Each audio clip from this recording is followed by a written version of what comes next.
Hey, what's up guys, aarava here, and welcome to your instant race reaction for the 2019 Bahrain Grand Prix. Obviously, we'll be doing an in-depth podcast on Tuesday to talk about it all, because there was a lot to talk about, because it was probably one of the craziest Grand Prix I've seen in a long, long while. Bahrain never seems to not produce a great race in the V6 era. I'm here with Callum and Tom. Guys, I need to lie down after that race. That was absolutely berserk.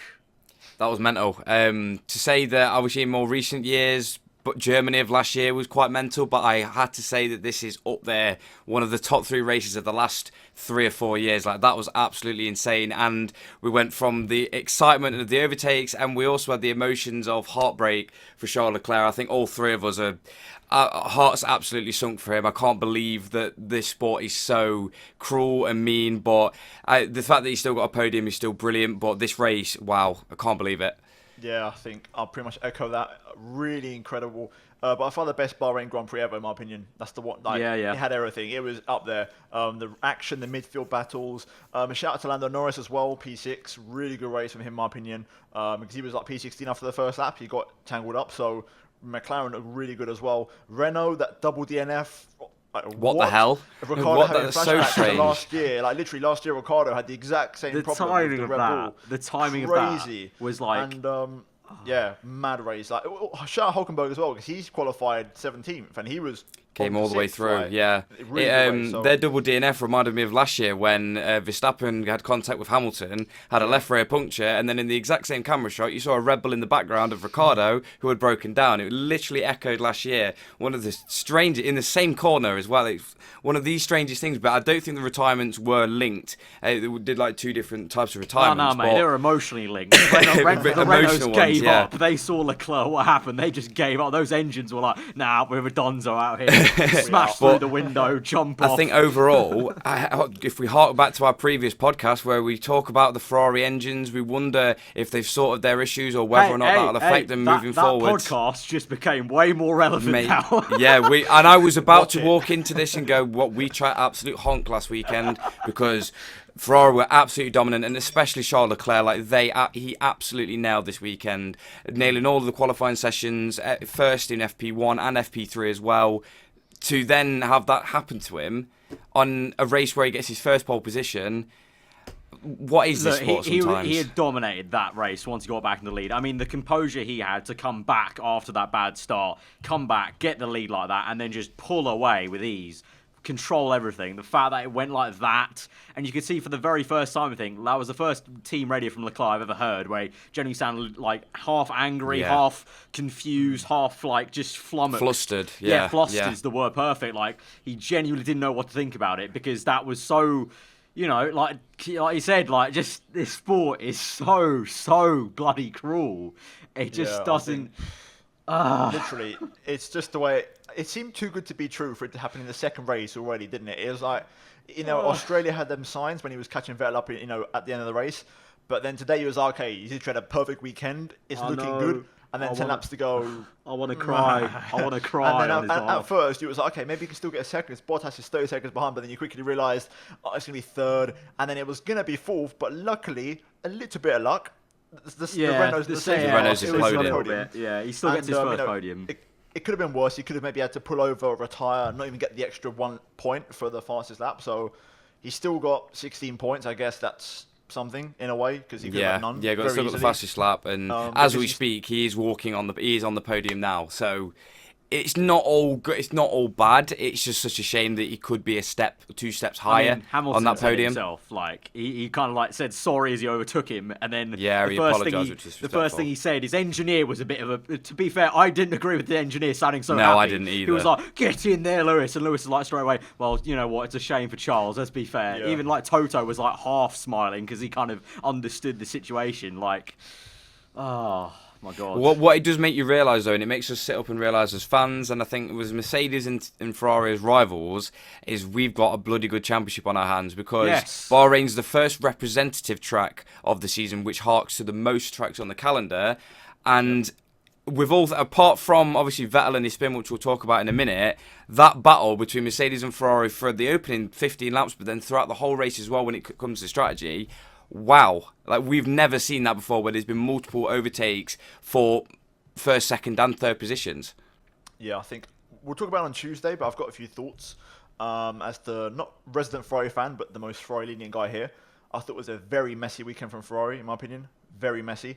And then elsewhere, because I think it's, just other like fair mentions, I thought shout out Raikkonen, that double Taurus overtake was That was lovely. beautiful. He was That on was form. good. Kimi was on form today. Doing bits. And just a lot, a good performance. You had Norris. Sainz was doing bits. I feel bad for Sainz as well in that incident, because I know it was a racing incident and he should have left more room, maybe, in my opinion. But still, Sainz looked really strong Norris in the McLaren early on. Norris got P6, like mega job for him. He was like Yeah. so harsh on himself at Australia, of course. So it's great for him. Great for McLaren could have had 6th and 7th today without a doubt. yeah, Like, Sainz was on the back of Verstappen and looked like he had the pace to stay there in a way. So Yeah. Sainz could have been, ahead of Vettel basically if everything had happened the same way apart from Sainz's incident. He could have been ahead of Vettel with that spin. Let's talk about Vettel then. We haven't really mentioned him at all yet. Obviously, got the lead, then lost the lead, couldn't really hold on to his tyres at the start, then obviously had that battle with Hamilton, and then, the tyre switching, the strategy, and then eventually just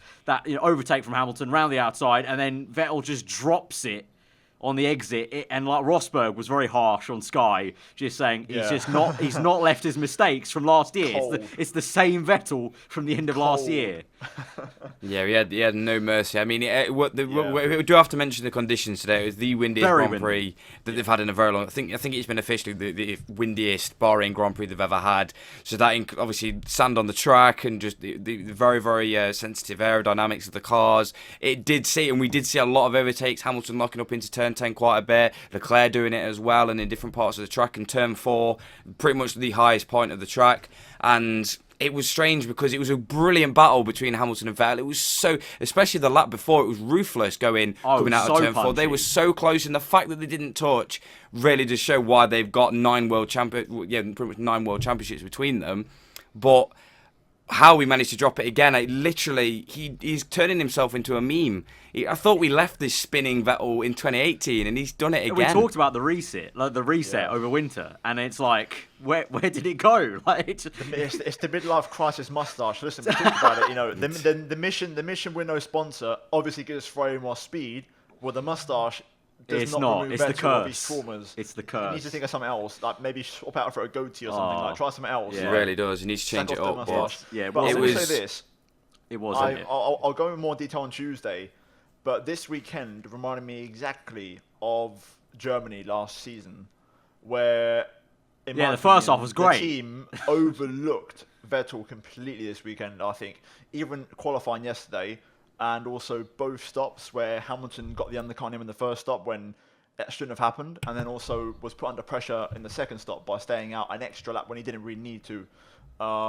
And I think Hamilton forced the second stop, though. You've got to remember that he was on that soft tyre, and it was very surprising, very, very strange sort of strategy from Mercedes, going quite contra, which was quite nice to see, to be fair. And I think with the fact that the teams knew they could overtake, we had a variety of stops. Who knew that if you can overtake, people will try to stop and try and do more overtaking, and some will be bold, i.e. Ricciardo at Renault, will try and one stop. It might not always work, but it's nice to see variation.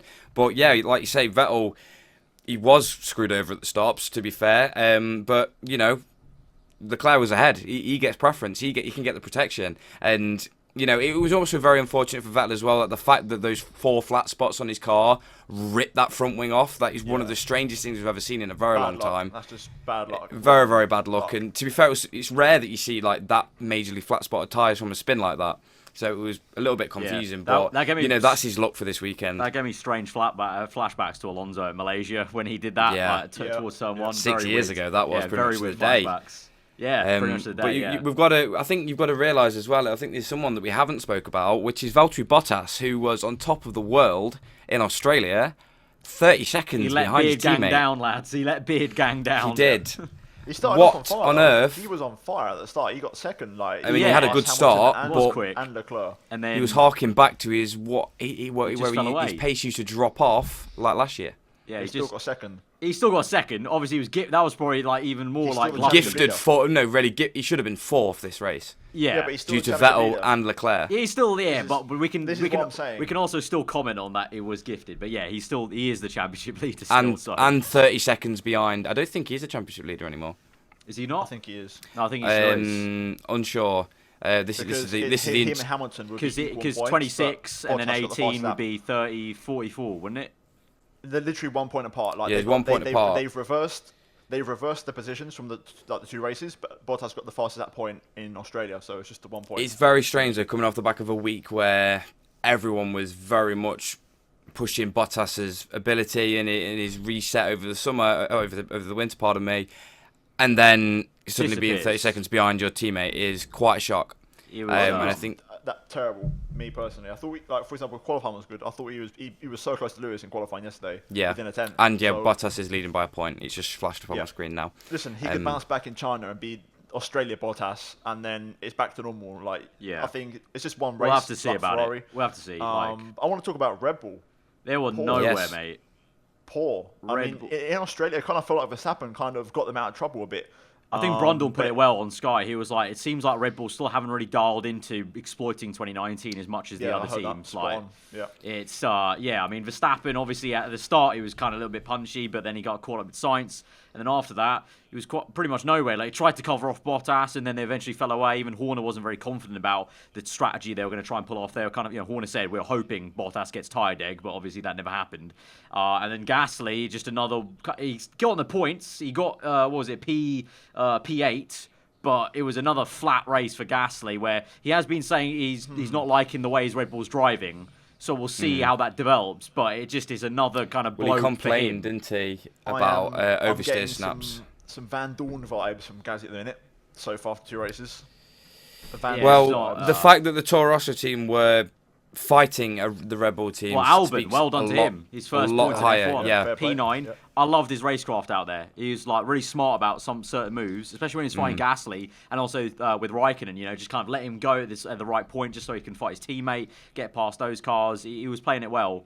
And yeah, like you said, Cal, the fact that Toro Rosso was attacking Gasly. It's literally Gasly needs to book up his things and really he needs to get his head down for China, because that's not acceptable. Verstappen is, at the minute, he looks like he's completely outperforming that car. We're so used to Red Bulls being in. Well, no, we're not really, because there's always one that's retired usually. But we're used to them being at the front, and that's just not acceptable. And I think now we've got to start to realise that Red Bull aren't they're not the aerodynamic force they used to be anymore. And we've hyped them up going into this season, and they're not fit in this mould of Red Bull being the best aerodynamicist. They're not at the moment. They have been slow starters before, though. In a season, they've sped up, and it's kind of that classic Red Bull in a way. We kind of almost 2012, for example. Yeah, we were kind of hoping the last few seasons as well. They've they've done it all. Always need to pick up points at Mexico and Brazil. Like, they always need to pick up things. At the towards end, the end of the season, where it doesn't matter, when it doesn't So we need to see how it goes for the next few races, see how much they pick up pace. But rounding out the points, then Raikkonen, like we said, solid race, really nice overtakes. Albon, nice overtakes. First points of the season, and then Perez doing a very silent job of getting his first points on the board for Racing Point. Tough race for them, because Stroll had damage at the start with a collision with Grosjean, wasn't it? And Grosjean, wow, again, kind of repeat of last season. Magnussen's the team leader. Poor weekend from him.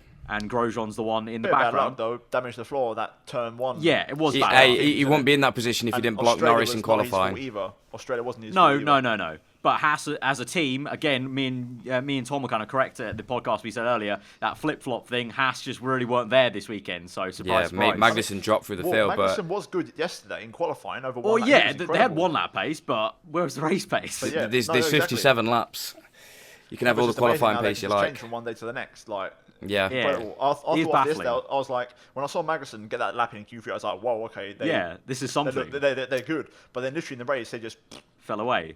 Like, very, very odd. And then the other stragglers was Giovinazzi had another quiet race, unfortunately, really. Bit clumsy one. Kvyat, that was a racing incident.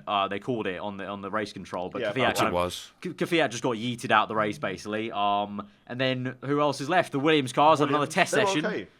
They were okay though. They weren't. No, they had another test session. Like, what was it? Kubica was on the medium tyre. He started on mediums and hards. And hards and pit earlier than Russell. Mediums or hards, and he still pit earlier. Confirming that Williams are literally running a test session. But then they weren't nowhere near as far back as Australia. If you look at I feel no. Do you know the only problem with that is, Tom, is the fact that there was the likes of Sainz, Stroll, and whoever was else at the back.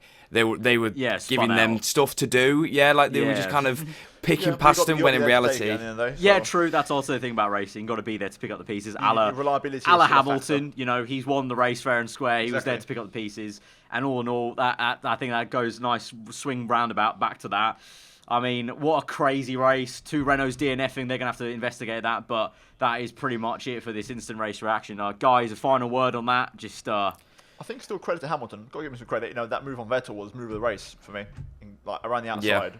That was... Fairs. You can't discount Mercedes. Once Ferrari have buckled up their engine issues, this championship is looking good. Mercedes it's not as bad as I think they said they were either. I think we saw... Like we believe Mercedes. No, you can never believe Mercedes. So I think Ferrari weren't as dominant as what it was. We had a lot of questions coming to Bahrain. I think we've got even more questions going to China now, and that's just a brilliant thing for the Formula 1 2019 season. So, guys, this has been the instant race reaction. Be sure to smash like button if you did enjoy it. Let us know what you think straight away in this first hour after the Grand Prix in the comments below. If you are new around here, do get subscribed to this channel for more videos like this for every Grand Prix. And also, like I said at the very start, we'll be doing an in-depth podcast for that race on Tuesday with all us 3 there. So get subscribed for that. We'll see you guys next time. Hope you enjoy the rest of your Sunday. Goodbye.